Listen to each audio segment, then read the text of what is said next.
This video essay will be dealing with some pretty graphic material, so I just want to put that warning. If you're okay with that, let us proceed. This is going to be a difficult essay because we're judging three male writers, Mark, Joss, and Zack. I'm going to bring in George Martin. So what is the issue? Well, essentially, Mark Millar had an idea in the early 90s, and this is during the time of the death of Superman, as well as Nightfall, where Batman's back is broken. And they had a similar idea to sort of show the hero in an extreme physical state, and this was Wonder Woman, and he proposed an idea called the rape of Wonder Woman. Now, in of itself, there's nothing wrong here. If you want to pursue any topic as a writer, I think you should be free to do so.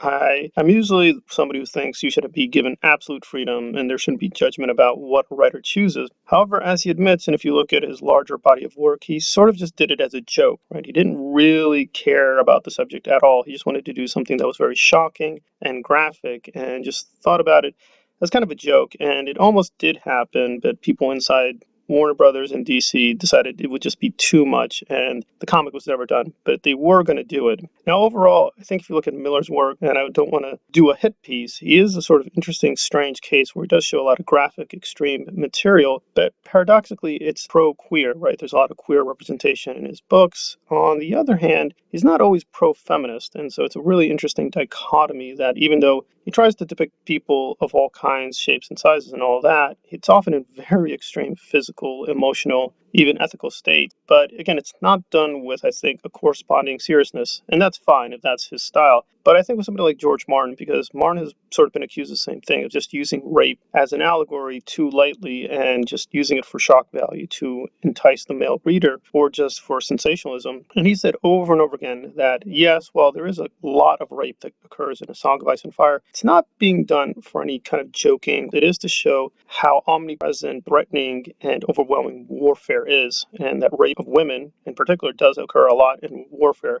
as do atrocities against civilians. So there's no glorification, and it may be an extreme use of this, but that's the point of it.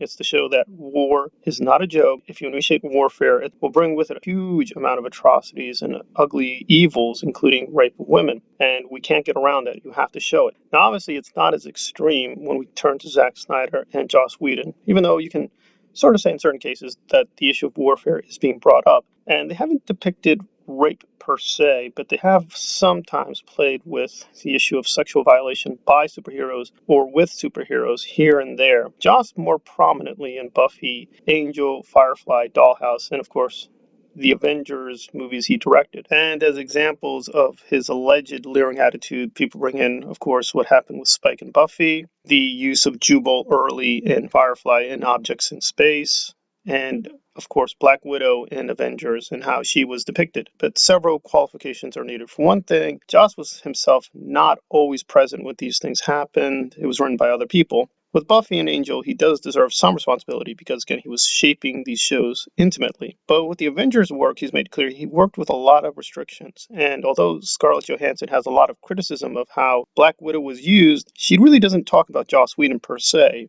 In fact, she sort of sidesteps Joss Whedon, so it's unclear that Joss himself is the target of these criticisms. Also, despite what people think, Joss himself did address this issue very precisely. He wasn't talking about Black Widow, but he was answering the issue of Echo and Dollhouse and how, well, essentially this is just a super heroine with very tight clothing, often seen very sexually alluring, and essentially it's just for the male audience, and there's nothing else going on with the character. And Joss was very quick to say, no, we were very careful in that, in the way we're depicting her, that there is a kind of limit. So even though we do see Echo in very bad situations, and we do see her being beat up, he never wanted it to be the case that he was fetishizing, right, sexual violence against her, or that the audience would take it that way. If the audience did take it that way with Black Widow or Echo or Buffy, that's something that the audience is bringing to the table, but was not intentional in terms of the scripts. Of course, with these things, you can never tell, but it's very clear, though, that there is no evidence that when rape is being used, yes, it may have a dark humor by the rapist, which we're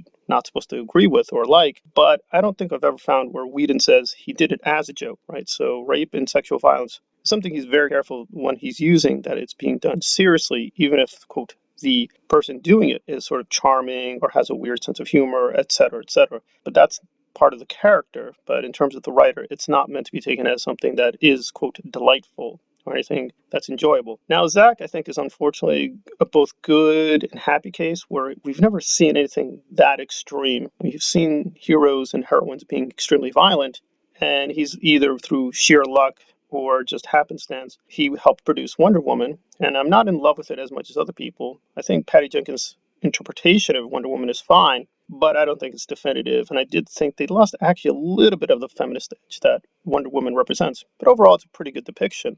And so we get pretty good Wonder Woman in his movies, whether Batman versus Superman or the so-called Snyder Cut. We don't see anything comparable to Buffy or Game of Thrones or anything like that. And the one case people do bring against him is Sucker Punch, where he sees, or Watchmen, right, with the comedian. And people say he's depicting rape in a sort of misogynistic fashion from a sexist point of view. The problem there is that these are really just accusations. They don't bring any real textual evidence, nor even visual evidence. They just presuppose he's doing that in these scenes, but I've yet to find convincing evidence. Or like Mark Millar, somebody who casually admits, well, yeah, I'm doing shocking stuff, but, I don't really care about it. I don't think Zack has said that. In fact, he's often said the opposite, that when he's making allusions to 9/11, he's being very serious and he's trying to take it seriously. It is true that both Joss and Zack have a very dark sense of humor, as do George Martin and Mark Millar, but I think it's the way they're treating these specific subjects. There's still a very wide difference, and with Sucker Punch in particular, we don't know what's happening, right?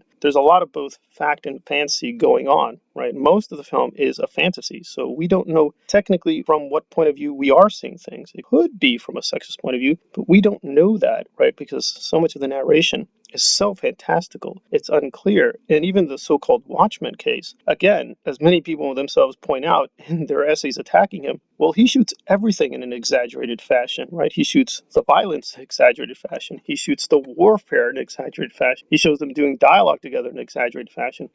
So, of course, he may be showing other things in an exaggerated fashion that doesn't necessarily imply a sexist viewpoint or a sexist agenda. It may be there, but I've not found any explicit evidence that Snyder intended this. So this is something, again, the audience is reading into both him and Joss's work. So bottom line, Mark is looking the worst here in that he's using sexual violence mainly for sensationalism within the story. Now, I defend him that he thinks it's naturalistic to that story and it's justified. That's fine, but I do think we want to kind of observe a kind of George Martin rule that we want to be careful when we pull that out. So on the one hand, yes, writers should be given absolute freedom to do whatever they please, but then there's also the corresponding absolute right to be criticized for that writing, and you have to take that seriously, or else I think the trade-off we're talking about in depicting Wonder Woman being raped, well, what are we getting out of it if we're just getting a cheap joke? I just don't see what's the strong justification. You can do it, but I don't know how it would be defensible, and that's my take on these issues. All right, this has been a difficult video essay on the issue of sexual violence, women, and the superhero genre.